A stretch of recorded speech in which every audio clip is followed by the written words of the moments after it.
আজকে বানাবো মিষ্টি দই, যা হবে একদম দোকানের মতো বা তার থেকেও অনেক বেশি টেস্টি। তো কীভাবে বানালে এই দই অনেক সুন্দরভাবে বাড়িতেই তৈরি হয়ে যাবে, সেই রেসিপিটি আজকে আপনাদের সাথে শেয়ার করব।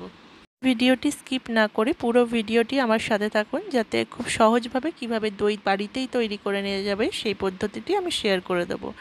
তো প্রথমেই আমি নিয়ে নিয়েছি প্যাকেটের ফুল ক্রিম দুধ। প্যাকেটের দুধে দই খুব ভালো জমে, তাই আমি প্যাকেটের দুধ ইউজ করেছি। প্রথমে দুধটাকে একটু ঘন করে নিতে হবে, প্রায় 30 থেকে 40% মতো একটু কমে এলে দুধটা তৈরি হয়ে যাবে দই বসানোর জন্য। এমনিতেই প্যাকেটের দুধ অনেকটাই ঘন হয়, তাই 30 থেকে 40% মতো পরিমাণে কমে এলেই দুধটা একদম দই বানানোর জন্য পারফেক্টভাবে তৈরি হয়ে যাবে।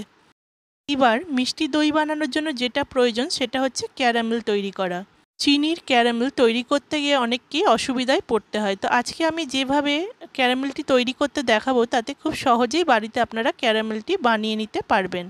ক্যারামেল তৈরি করার জন্য একটা মোটা ধরনের বাসন নিতে হবে। পাতলা ধরনের কোনো বাসনে ক্যারামেল তৈরি করতে যাবেন না, তাতে খুব তাড়াতাড়ি চিনিটি পুড়ে যেতে পারে।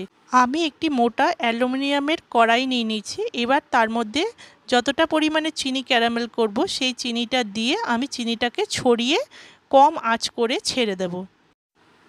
চিনিটি বারে বারে নাড়াচাড়া করার দরকার নেই। একবার চিনিটা ছড়িয়ে দিয়ে তারপরে কড়াইয়ের মধ্যে সেইভাবেই ছেড়ে দিতে হবে। আস্তে আস্তে নিজে থেকেই কড়াই গরম হতে থাকবে এবং ক্যারামেলটি তৈরি হতে থাকবে। চিনি এই সময় নাড়াচাড়া করলে অসুবিধায় পড়তে হতে পারে। এই যে কড়াই গরম হওয়ার সাথে সাথে আস্তে আস্তে ক্যারামেলটি নিজে নিজেই তৈরি হয়ে যাচ্ছে। রান্না করার সময় ধৈর্যটা খুব প্রয়োজন। ধৈর্য রেখে একটু আস্তে আস্তে অপেক্ষা করতে হবে। তারপর ক্যারামেল তৈরি হয়ে গেলে আমি একটু খুন্তির সাহায্যে এটাকে একটু নাড়াচাড়া করে নিয়েছি, যাতে তলায় লেগে পুড়ে না যায়।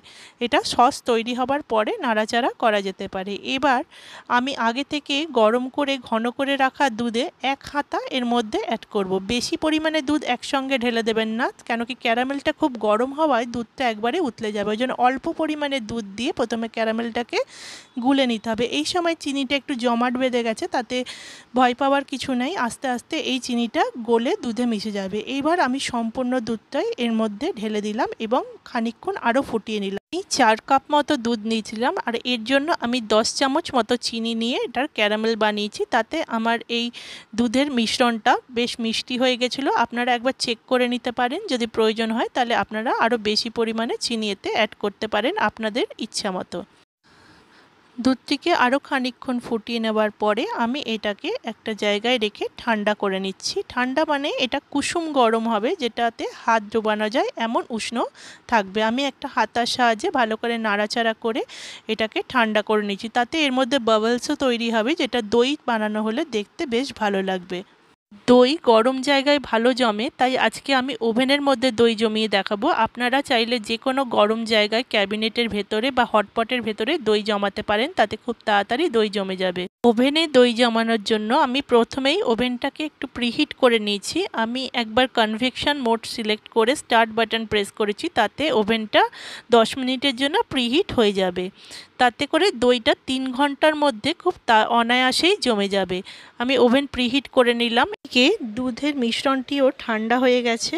ঠান্ডা মানে এটা একদম ঠান্ডা নয়, এটা উষ্ণ রয়েছে, যেটাতে একটা আঙুল অনায়াসে ডোবানো যাচ্ছে। আর আমি এদিকে 2 চামচ পরিমাণে টক দই নিয়ে নিয়েছি, যেটার জল ভালো করে ঝরিয়ে নেওয়া হয়েছে এবং তারপরে এটাকে ভালো করে ফেটিয়ে এটাকে মিশ্রণটাকে একটা স্মুথ মিশ্রণ করে নিয়েছি।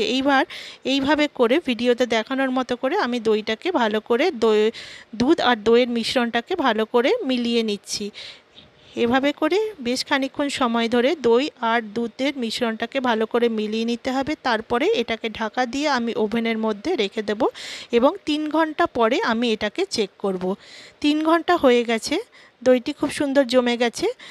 যদি প্রথমে দইটা একটু টলটল করে, তাহলে এটাকে 10 মিনিটের জন্য ফ্রিজে রেখে দেবেন, তাতে করে দইটা একদম ভালোভাবে সেট হয়ে যাবে। আর আপনারা যদি এটাকে ওভেনে না করেন, যদি বাইরে কোনো গরম জায়গায় রেখে করেন, তাহলে 6-7 ঘন্টার মধ্যে অনায়াসেই দইটা জমে যাবে এবং দইটা পারফেক্ট হবে। যারা অনেকবার মিষ্টি দই তৈরি করতে গিয়ে ব্যর্থ হয়েছেন, তাদের বলবো এই পদ্ধতিটি অনুসরণ করে আপনারা একবার চেষ্টা করে দেখুন, অবশ্যই দইটি খুব ভালো হবে। আর এরকম অনেক নতুন নতুন রেসিপি ভিডিও এবং প্রোডাক্টের রিভিউ দেখার জন্য আপনারা আমার চ্যানেলটাকে লাইক, শেয়ার এবং সাবস্ক্রাইব করুন।